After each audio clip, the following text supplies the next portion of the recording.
Queridos milicianos, tengan ustedes muy buenas tardes. Espero que estén pasando una hermosa Semana Santa, un hermoso Sábado Santo, y hoy nos juntamos para meditar acerca de la Vigilia Pascual.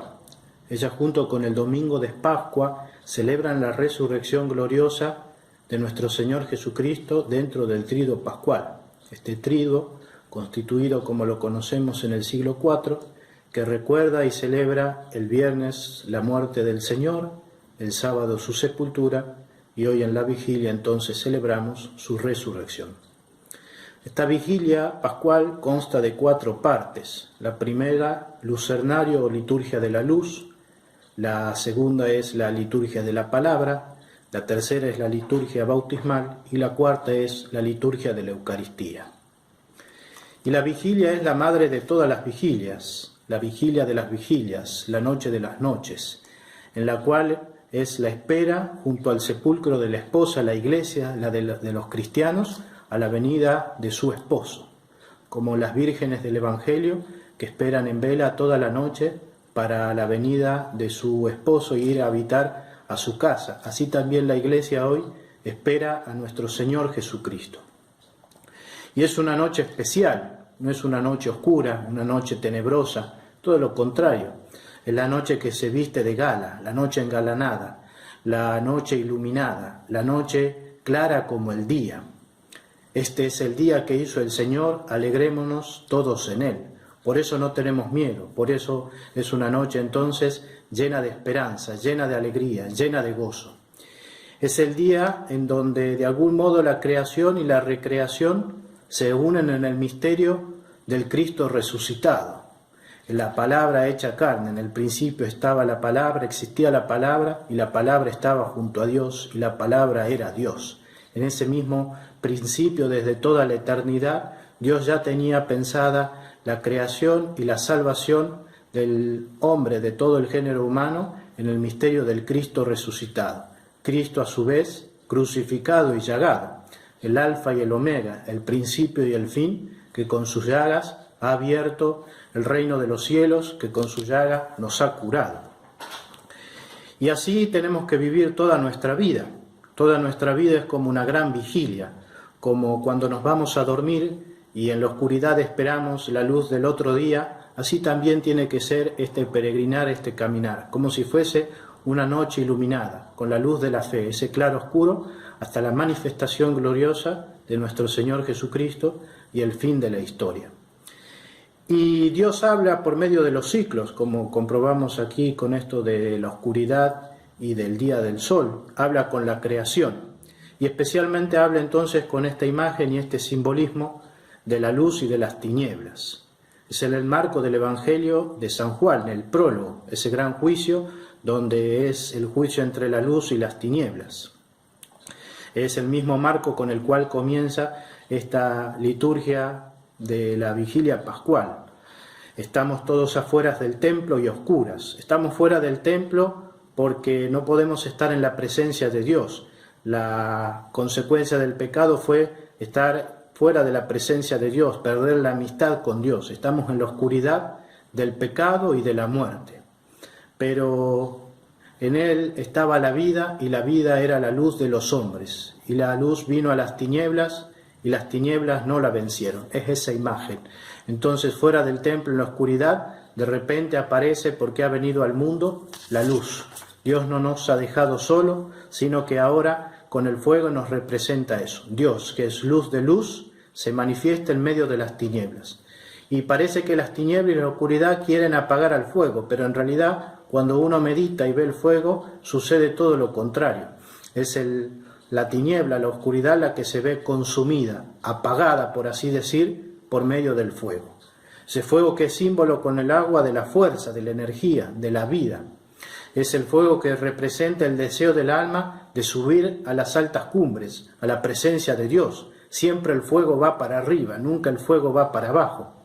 Es el fuego que representa la purificación, donde nos acrisola el Señor con las pruebas y las tentaciones que viene del maligno, y Él las permite para que seamos probados, acrisolados, hechos más semejantes a Él.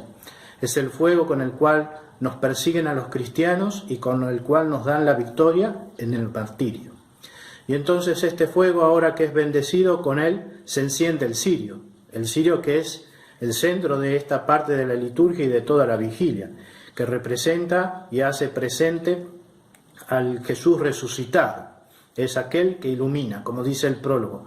La luz vino a las tinieblas e ilumina a todos los hombres que vienen a este mundo.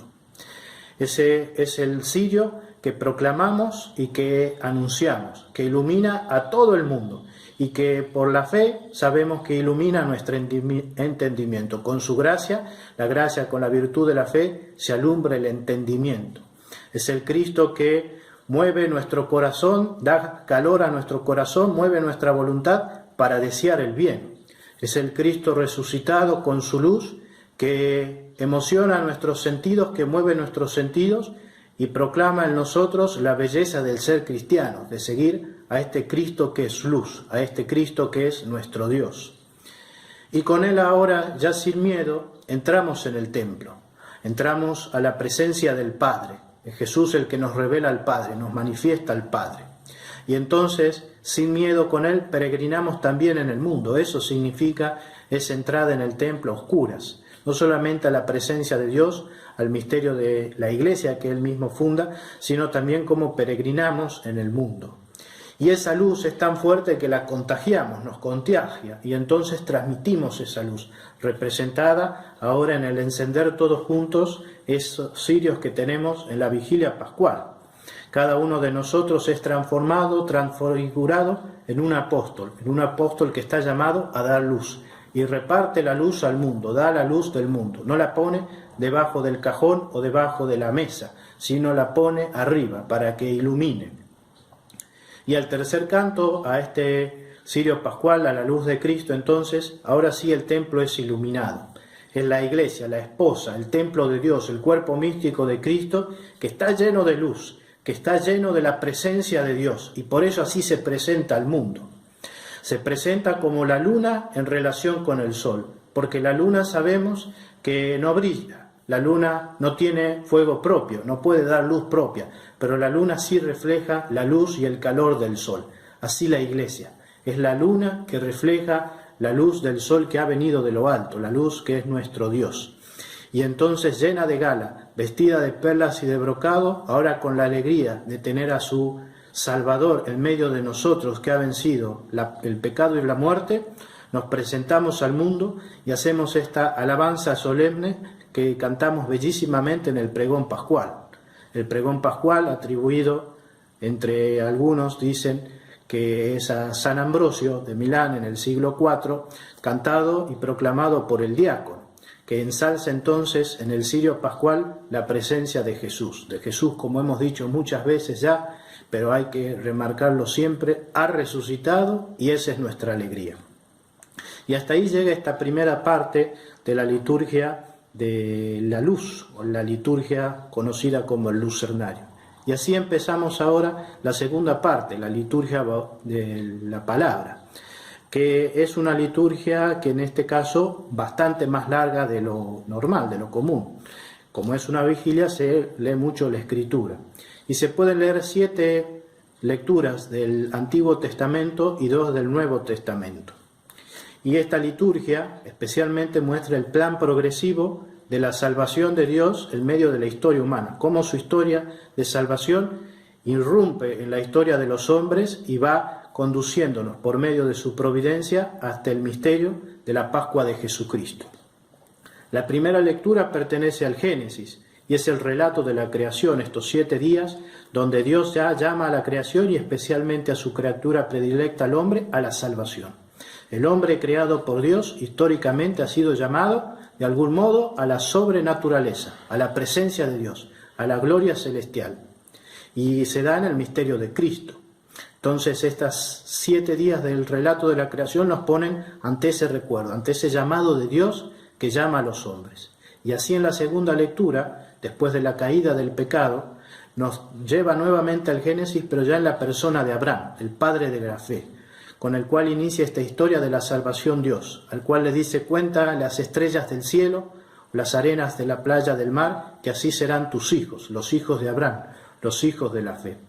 Y especialmente recuerda qué pasaje de la historia de Abraham, el pasaje del sacrificio del hijo, donde Dios le pide a Abraham que entregue a su hijo, pero finalmente, por la voz del ángel, no lo hace. ¿Qué está prefigurando? ¿Qué está representando? Y la entrega única que Dios Padre hizo de su único hijo. Él verdaderamente sí va a morir por nosotros para darnos la vida. No se da en Abraham porque se tenía que dar en Jesucristo esa muerte.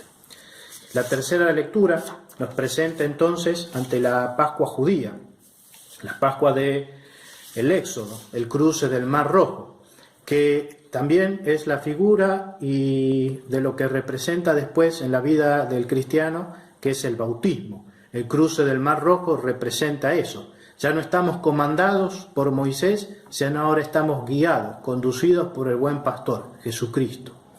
Y todas estas lecturas se van acompañando entonces de los salmos que nos ayudan a alabar y a bendecir el poder de Dios, las maravillas del Señor. La cuarta lectura pertenece al profeta Isaías, aquel mismo profeta que anunció el nacimiento del Salvador que nacería de la estirpe de David, cuando anuncia que la Virgen está desposada, pero está embarazada. Ahora nos representa y profetiza la voz de Dios que habla del amor de su esposo por su esposa, de esa esposa que es el pueblo de Israel, que ha sido infiel a su Dios, infiel a la alianza, infiel porque ha seguido a otros dioses, pero Dios, que siempre es fiel, que no puede no dejar de ser fiel, siempre muestra ese amor predilecto, ese amor de entrañas. La quinta lectura, también del libro de Isaías, es una invitación a que respondamos a ese llamado de Dios, porque no hay duda alguna que Dios llama, pero la respuesta depende del hombre, y esa respuesta es en la fe, en el querer seguir y ser fiel a la alianza de Dios.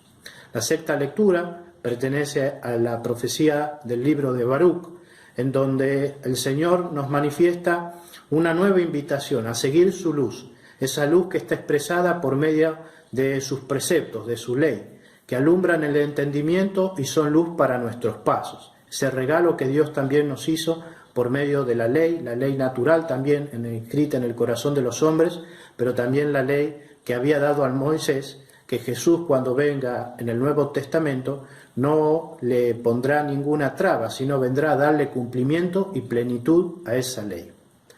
Finalmente, la séptima lectura, que corresponde a la profecía de Ezequiel, ese profeta que había visto ese valle lleno de huesos y que de un momento para otro esos huesos secos cobraban carne, nervios, y era representación de lo que sería después la resurrección gloriosa. En este caso nos habla de esa promesa que Dios hace de que nos dará un corazón nuevo, un corazón de carne, representada en el envío de Jesucristo. Por medio de la gracia transforma nuestro corazón, pero también promete la infusión de su Espíritu. Las dos personas de la Santísima Trinidad que son enviados, el Hijo y el Espíritu Santo.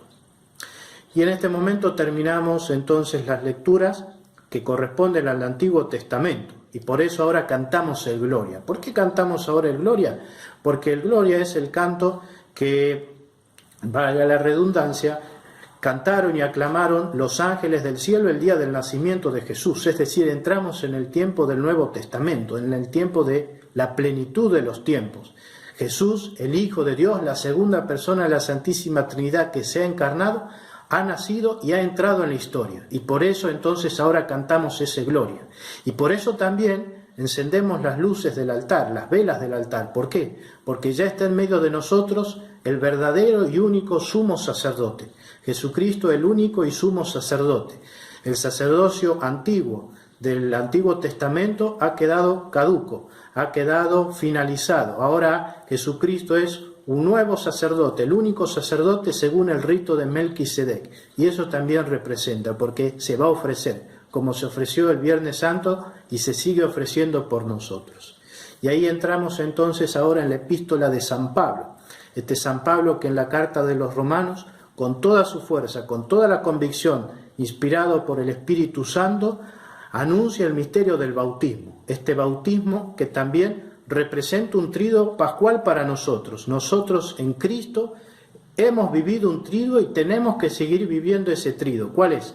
Haber sido muertos, sepultados y resucitados con Jesús en las aguas del bautismo. Ya llevamos en nosotros, en nuestro corazón, las primicias de la resurrección gloriosa, participamos ya del banquete celestial.